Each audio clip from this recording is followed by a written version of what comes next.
education, upskilling, maybe awareness campaigns, and so on. As for BlueDot, we are currently, this weekend actually, testing a new course format as well. We're potentially launching, if it's a success, our first at-scale MOOC. We're launching an async course that anyone can take in under 2 hours, and that will get people to a reasonable understanding of where are we at with AI progress, how did we get there, what are the things to look out for in the years to come. There's a particular focus on the risks, but also the benefits. This is our attempt at figuring out whether or not we can create an experience that scales and that gets people to a reasonable standard and allows them to actually have conversations about this.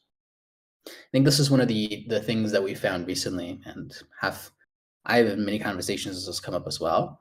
Lots of people do feel like there's something happening, and they don't really know what's going on. And it's hard to cut through the noise and to, in many cases, look beyond the headlines. In many cases, the actual progress that we're seeing is also not tracked by the headlines.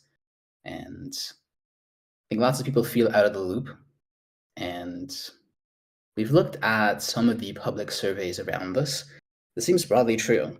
The general public still is very new and not in the loop with AI safety. Given that, and this is one of the strong beliefs that I hold, lots of threads that lead into good futures and futures overall run through AI, and AI will be a key part, maybe the key part of things happening in years to come. I believe lots more people should be aware, and they should be able to meaningfully participate in these conversations.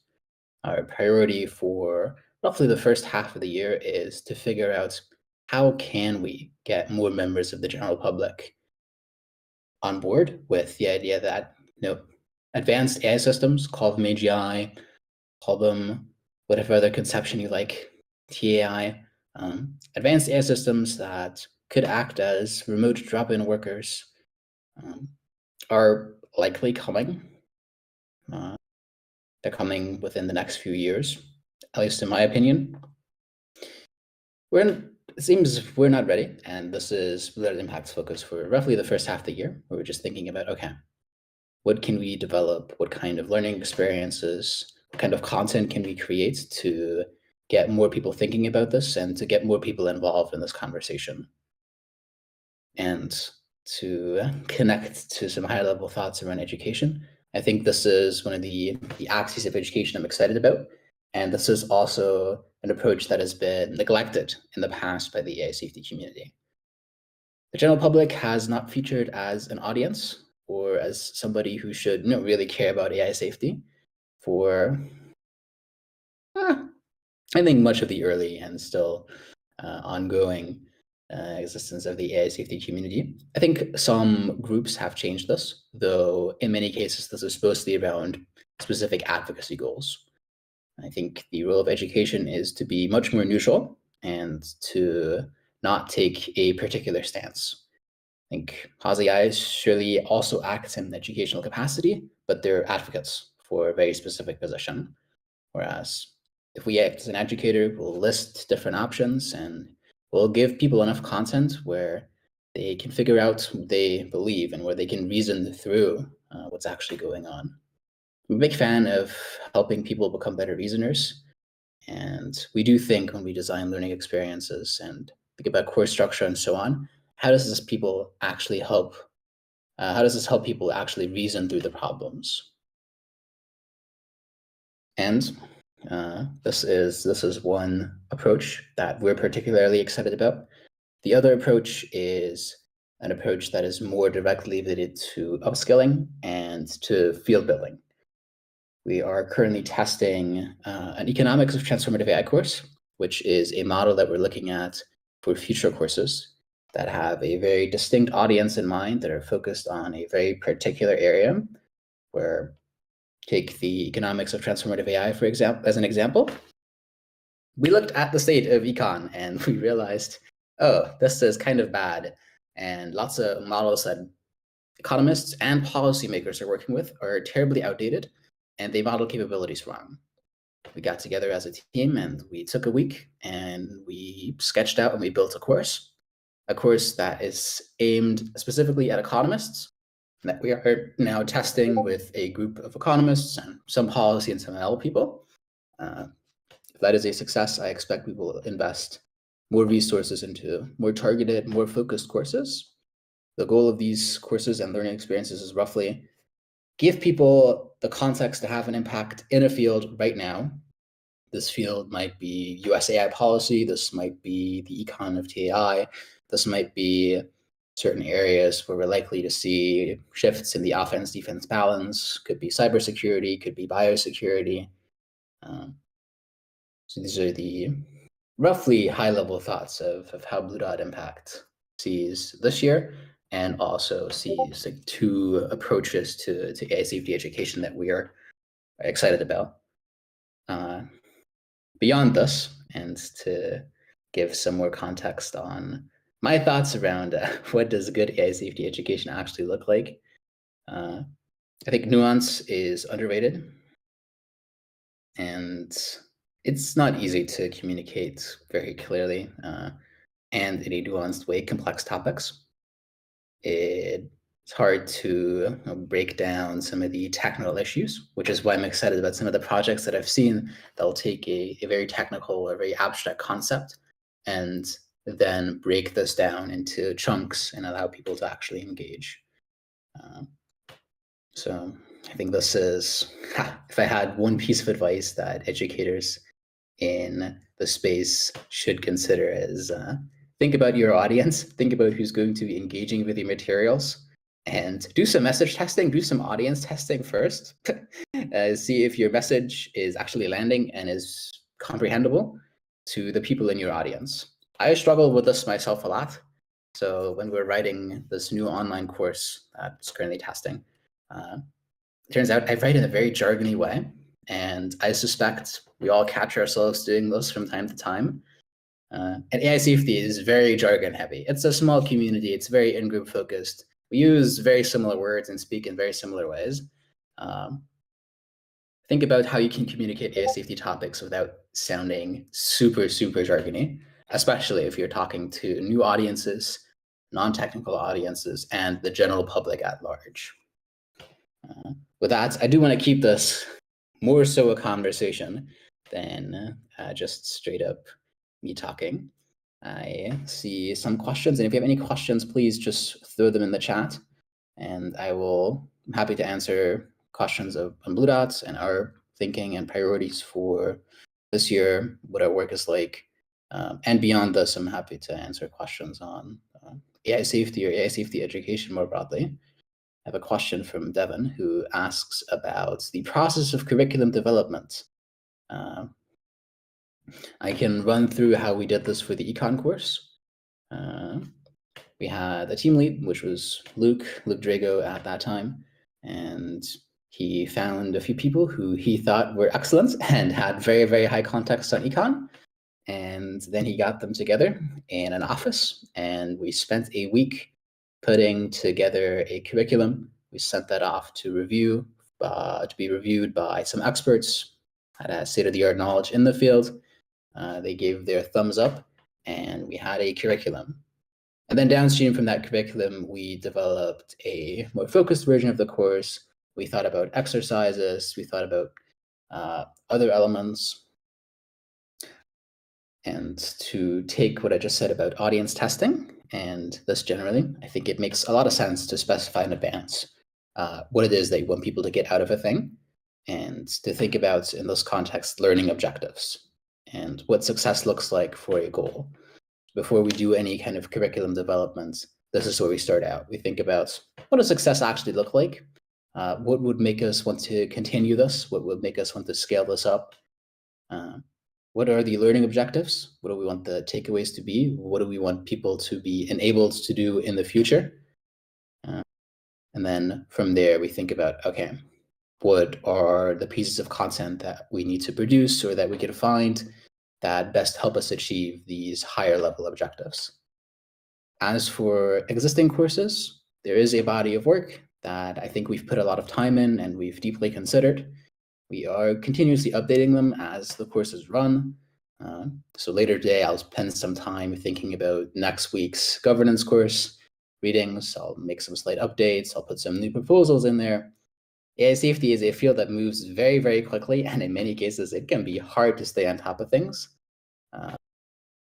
And our feedback loops too sometimes work too slowly. I think our facilitators do a lot of the pickup work, and they're able to pick up issues of the day in their sessions, and they just cover them live, whereas our curriculum kind of lags behind a bit sometimes.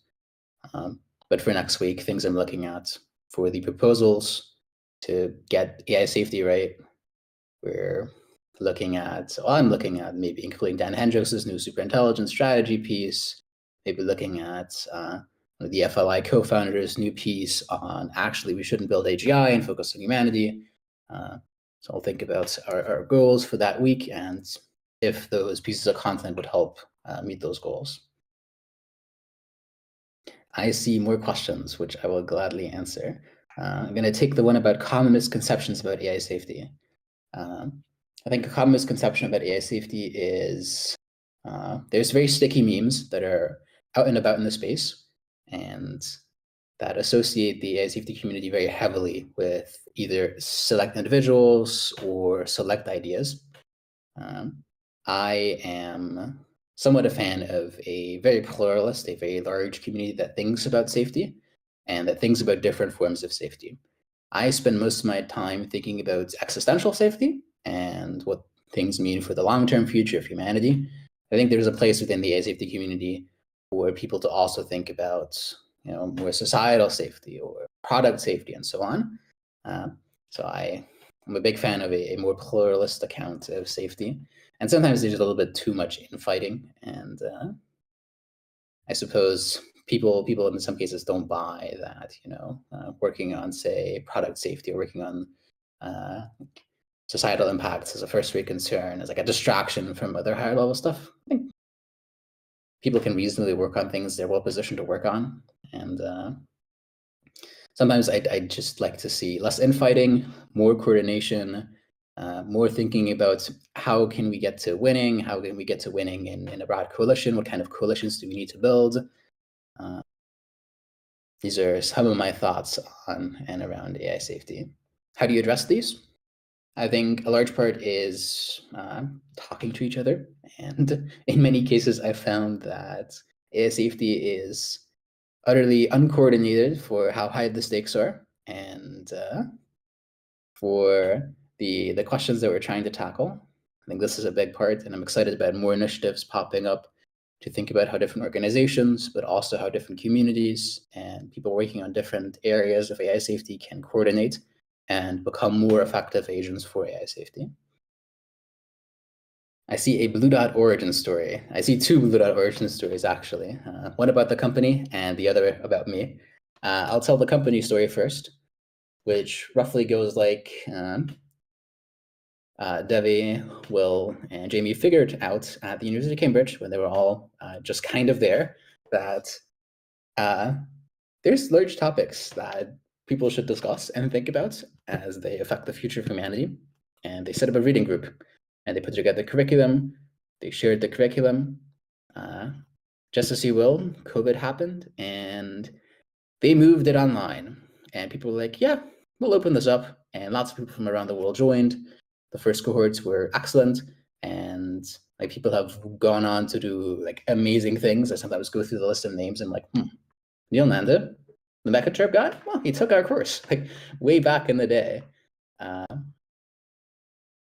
That's roughly the origin story. And moving online actually allowed the thing to scale. And I think this is what made the courses possible. So COVID, in that sense, good for BlueDot.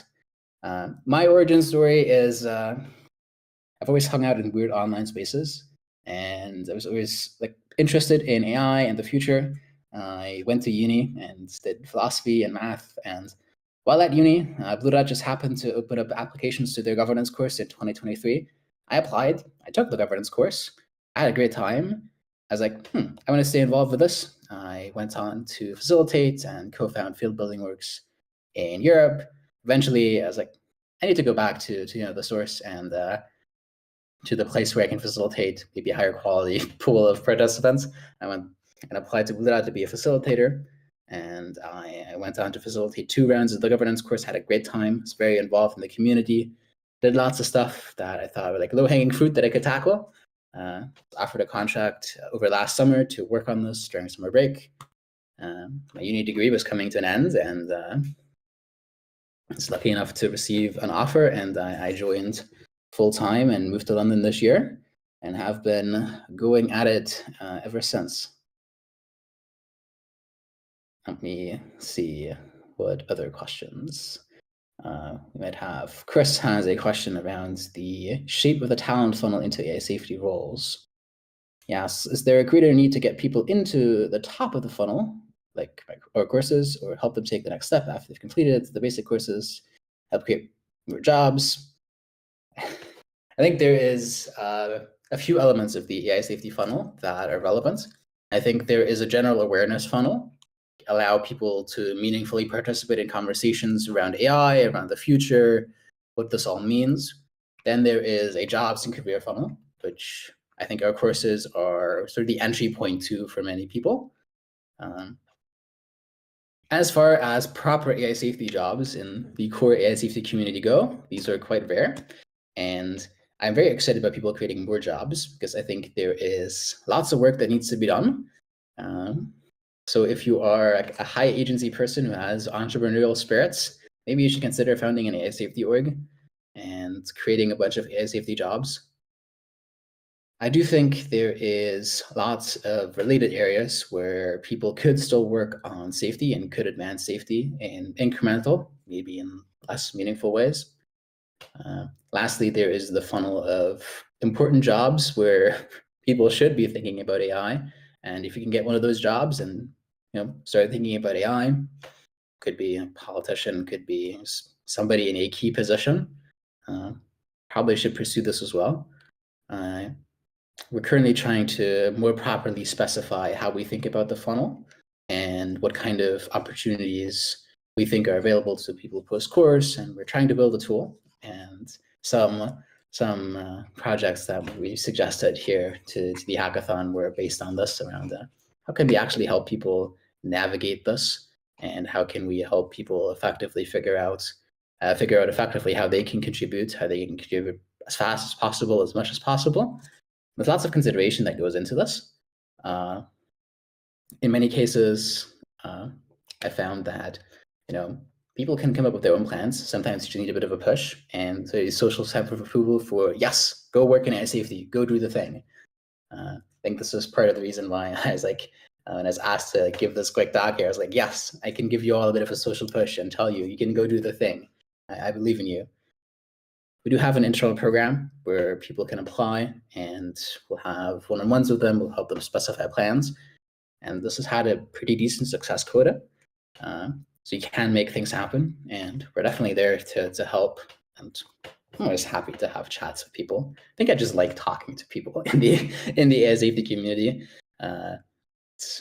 It's always a good experience. I meet so many amazing people who are very motivated, have lots of unique skills and backgrounds, and I'm excited about people from all ranges contributing to AI safety, which is why I'm a big fan of hackathons like this one that bring together a very diverse, geographically and in other ways, a group of people. That's a map really of hey, we're a team, we're working out of 3 continents. I was like, this kind of is how our courses work. So some symmetries that I like. I will share and we'll make public research on this once we have a better understanding of also how we can contribute to the funnel and make the funnel more aligned. I think in many cases, there is parts of the funnel that exist that don't yet work in sync or in unison. To give maybe a rough picture of how we're thinking about this and how we're trying to fix this in small steps. Going back to the econ course, where we realized, okay, there's a need. One of the course goals is actually building a field where you have productive work that will eventually help policymakers get this right and put the right policies in place to navigate the transition and to think about post AGI, should we make it, economies. And for that, we're actually teaming up with a part, and we're going to run a hackathon As our course comes to an end, our course has a project component that is going to, in some ways, operate like a research accelerator. We're also working with a part on this. Convergence, which is one of the think tanks that has put out a gigantic report on possible futures, read the economics of AI. They're going to supply some ideas, some starters, some research questions that people can jump on. And we're trying to integrate the parts into a very effective field building machine, I would say. Whether or not this works out is to be seen. Early evidence that I have from some cohort discussions that I've listened in on, from feedback I've gotten from facilitators, the conversations I've had with Apart and with Convergence, suggests to me this is going to be a success. And this is a model that we can build upon in other areas as well. I see a question about the most important skill for teachers and facilitators around AI safety. I think for facilitators, there is a few things that I value in facilitators when I think about hiring decisions and who we want to bring on to facilitate our courses. I think context, and AI safety context specifically, is a big part. I think having like domain-specific context, having a generalist sense for what's going on is good. And in many cases, facilitators do become maybe like a small authority within their discussion groups. So we look for this. On the other side, we also look for is like generally sociable, pleasant to be around, and can have good conversations. In interviews, you probably ask a bunch of questions around, hey, here's a high-level concept. Can you break this down for us? Can you ask questions that will help people, figure out in a tutor type way? Like, don't tell them the answer, help them get to the answer themselves, enable meaningful and productive conversations. This is slightly different, depending on if you're thinking about technical concepts, or maybe you're thinking more about governance and strategies. Overall, I think highly effective AI safety teachers or facilitators are high context. They have like good social skills, and like there's something about teaching that some people are just somewhat naturally good at it, and it's like I don't know, the secret sauce, and I'm not sure why. And some people just have that special something where they're just naturally good, and they can ask excellent questions, and they can just enable really good learning experiences. This is a very rare combination, and usually these people are also successful in lots of other ways, and we have a hard time attracting them to facilitate lots of our cohorts. Overall, I'm pretty happy with our facilitators, and I think they're doing a good job. And to present maybe the underrated part of the medal here is having excellent participants. So this is something we look out for, and this is what we think enables meaningful conversations to happen. If you combine a facilitator who has like higher context than the participants and knows how to enable and manage productive conversations, and then you put a bunch of like excellent, very motivated, considerate, smart, thoughtful people into the same room, the dynamics just tend to work out. And in many cases, we don't need to give as much support, and we don't need to do like a lot of hand-holding to help people move along and kind of learn and engage. We've actually transitioned most of our courses to be seminar-style courses, whereas in the past, we had a very, not strict, but much more of a superimposed session structure. And now we have free flow seminars where we just trust our participants and we trust our facilitators to have good conversations. And from the data that I've seen, this has worked out, and this has been a big success. I'm generally excited about just having lots of open conversations around these topics, knowing that everybody's done the same readings, has the same background. There's somebody who can manage the conversation. This is I think this is maybe the secret sauce of social dynamics. I see a few more questions, and I'll take a few more questions, but eventually I'll too have to head out. The shift from 12-week to 5-day courses. I think this is like a current focus is have some kind of intro product that runs at rapid cycles, where we have much tighter feedback loops, where we can get a lot more people through learning experiences a lot quicker, is one motivation.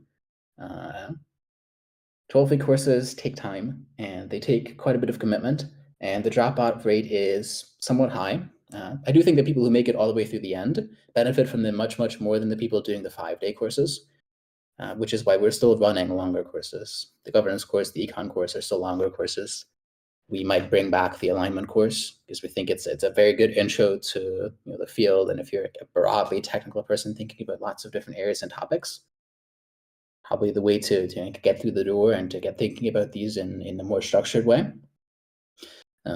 I'd say that shift is for now temporary. I think we're likely to have both very rapid cycle, like rapid cadence courses, and longer, more structured courses that will include a project component and will allow people to engage over longer periods of time, and also become more a part of the community. And yes, this is maybe one of the weak points of the shorter courses is they're very rapid, and you onboarded and you're offboarded, and maybe you stick around, but it's more likely that you'll stick around and become more effective, but also getting lots more feedback and making lots more friends and adding a bunch of connections on the 12-week courses.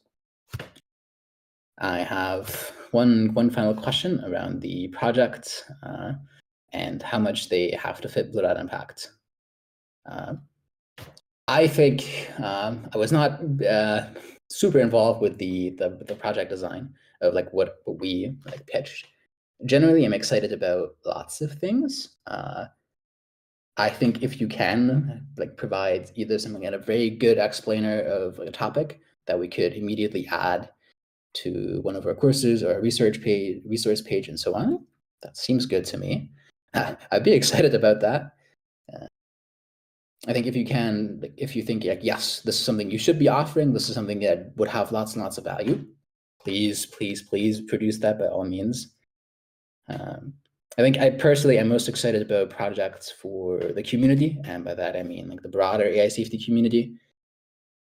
I think allowing people to connect in meaningful ways and to match and network with people who have similar interests, similar backgrounds can be very impactful.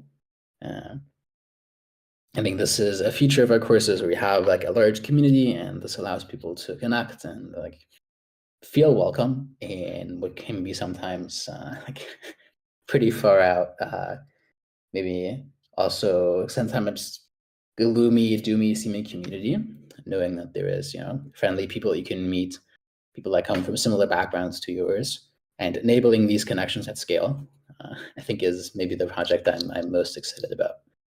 But I'm excited about lots of things, and I appreciate Arjuna's coming up to tell me off and to make sure I don't go overboard too much.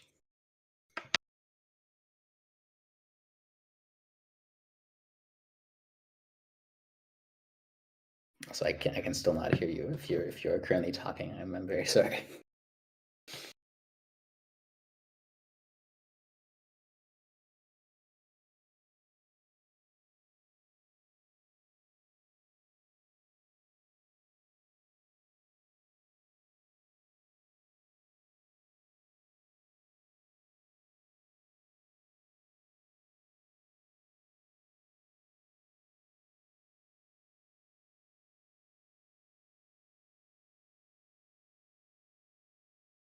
I'm looking forward to seeing lots of pictures. I appreciate the opportunity, and I might be talking over you right now, which I'm sure there's lots of comedic effect here. I appreciate the opportunity. This was very fun, and looking forward to doing it again. Looking forward to the Econ Hackathon, which you're all invited to as well. I think I'm excited about lots of people contributing. Go out. I'll hang around the Discord for a while. If you want feedback on your project, please just ping me, and I'll take a look. With that, thank you so much, and enjoy the rest of your weekend, and keep hacking away.